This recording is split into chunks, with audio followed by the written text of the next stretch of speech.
ગુજરાતનો વિસાવદર છે જિલ્લા ઘણા સમયથી ચર્ચામાં રહ્યું છે અને ખાસ કરીને વિસાવદરની ચૂંટણી પતી એ બાદ વધુ એક નામ સામે આવ્યું હતું ને એ નામ છે ભારતીય જનતા પાર્ટીના નેતા જવાહર ચાવડાનું। ક્યાંક ને ક્યાંક જવાહર ચાવડાને લઈને ઘણી બધી વાતો થઈ હતી, ઘણી બધી વિગતો સામે આવી હતી।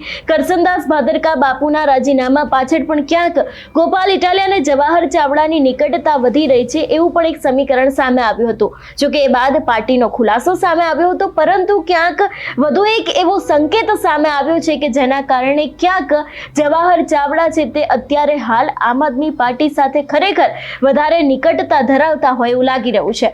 વિગતે ચર્ચા કરીએ સમગ્ર વિષયની। નમસ્કાર, હું હંસિની અને તમે જોઈ રહ્યા છો નિર્ભય ન્યૂઝ। ગુજરાતમાં આમ તો છેલ્લા ઘણા સમયથી રાજકારણ ગરમાઈ રહ્યું છે, ત્યારે અત્યારે હાલ જવાહર ચાવડાને લઈને વધુ એક મોટા સમાચાર સામે આવ્યા છે। ખાસ કરીને જો વાત કરવામાં આવે તો પૂર્વ કેબિનેટ મંત્રી જવાહર ચાવડા અને આમ આદમી પાર્ટીના પ્રદેશ પ્રમુખ અને માળિયા હાટીના માંગરોળ વિધાનસભાના પ્રભારી પિયુષ પરમાર બંને એક મંચ ઉપર જોવા મળ્યા હતા ને આ તસવીર છે તેણે ઘણું બધું કહી દીધું છે ને ખાસ કરીને લોકચર્ચામાં તો એવા પણ સવાલ ઉભા થયા છે કે શું ખરેખર જવાહર ચાવડા આમ આદમી પાર્ટી સાથે જોડાય છે કે કેમ। આ સવાલ અમારા નથી, પરંતુ આ સવાલ જ્યારથી આ ચિત્ર સામે આવ્યું છે, જ્યારથી આ દ્રશ્યો સામે આવ્યા છે ત્યારથી લોક ચર્ચામાં ચર્ચાઈ રહ્યા છે કે વિસાવદરની ચૂંટણી પછી એ બાદ ક્યાંક ને ક્યાંક જે જવાહર ચાવડા છે તેને પોતાના સોશિયલ મીડિયામાં વિસાવદરમાં એક્ટિવ થયા છે તેવા ફોટા મૂક્યા હતા। ક્યાંક ને ક્યાંક આમ આદમી પાર્ટી અને જવાહર ચાવડાની નિકટતા વધી હતી ને ત્યારે હવે જ્યારે આમ આદમી પાર્ટીના એક નેતા છે ને ખાસ કરીને હવે જવાહર ચાવડા છે તે લોકો બંને એક સાથે જોવા મળ્યા છે, એના કારણે અનેક એવા તર્ક વિતર્ક સર્જાઈ રહ્યા છે। વિગતો તો એવી પણ સામે આવી રહી છે કે ટૂંક સમયમાં કંઈક મોટું થઈ શકે છે, કોઈક નવી નવાજૂની સર્જાઈ શકે છે એવી પણ ક્યાંક શક્યતાઓ લાગી રહી છે। સૌથી પહેલા તો જે આમ આદમી પાર્ટીની સમગ્ર જે બેઠક હતી ને ખાસ કરીને જ્યાં લોકો ઉપસ્થિત થયા હતા ને ત્યાં પણ જવાહર ચાવડા પહોંચ્યા હતા એ દ્રશ્ય ઉપર નજર કરીએ।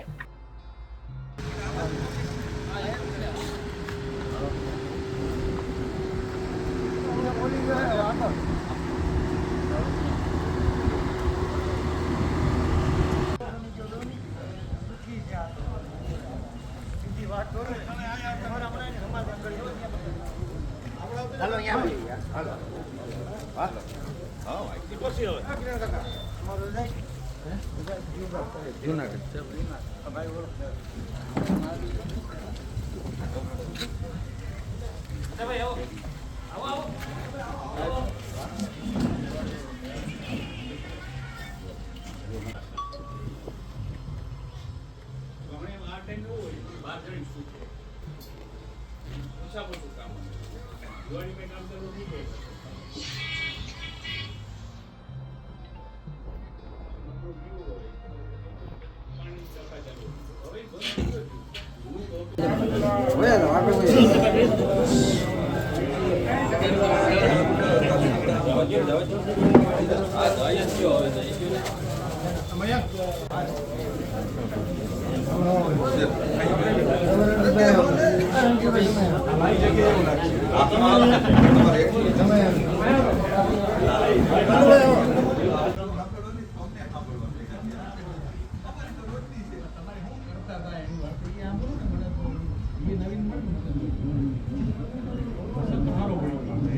એટલે ખાસ કરીને અત્યારે હાલ વિસાવદરનું રાજકારણ ગરમાયું છે। છેલ્લા ઘણા સમયથી ગોપાલ ઇટાલિયા જીત્યા ત્યારથી ગુજરાતમાં ક્યાંક ને ક્યાંક આમ આદમી પાર્ટીનો ઉદય થયો છે।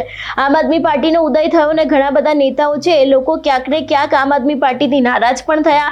એ લોકોએ પોતાનો જે મોહ છે એને તોડીને બીજી પાર્ટીમાં પક્ષપલટો કર્યો, પરંતુ એની સાથે ક્યાંક અત્યારે હાલ આમ આદમી પાર્ટી જે પોતાની ફોજની તૈયારીઓ કરી રહી છે ભારતીય જનતા પાર્ટી અને કોંગ્રેસની સામે લડવા માટે થઈને, અને ખાસ કરીને એવી પણ ક્યાંક વિગતો સામે આવી છે કે ટૂંક સમયમાં ગુજરાતના રાજકારણમાં કોઈક એવી નવા જૂની થઈ શકે છે જેના કારણે રાજકીય ભૂકંપ પણ આવી શકે છે. અને એ જ સમયે અત્યારે હાલ જે જવાહર ચાવડાને લઈને સમાચાર સામે આવ્યા છે કે જવાહર ચાવડા છે તે ક્યાંક આમ આદમી પાર્ટીના નેતા સાથે દેખાય છે અને એના જ કારણે ઘણા બધા તર્ક વિતર્ક સર્જાઈ રહ્યા છે.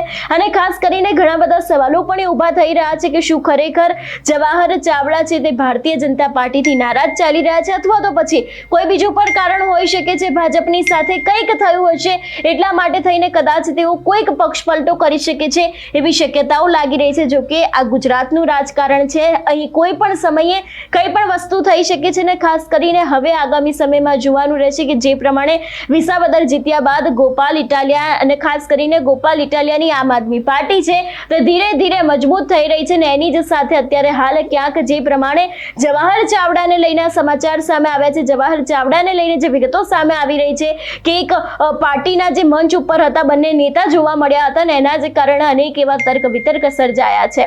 જોવાનું રહેશે આગામી સમયમાં હવે ગુજરાતમાં કયો મોટો રાજકીય વળાંક આવે છે. તમારું શું માનવું છે આ વિષયને લઈને અમને કમેન્ટ કરીને ચોક્કસથી જણાવજો. તેની સાથે અમારી ચેનલ નિર્ભય ન્યૂઝને લાઈક, શેર અને સબસ્ક્રાઇબ કરવાનું ભૂલશો નહીં. નમસ્કાર.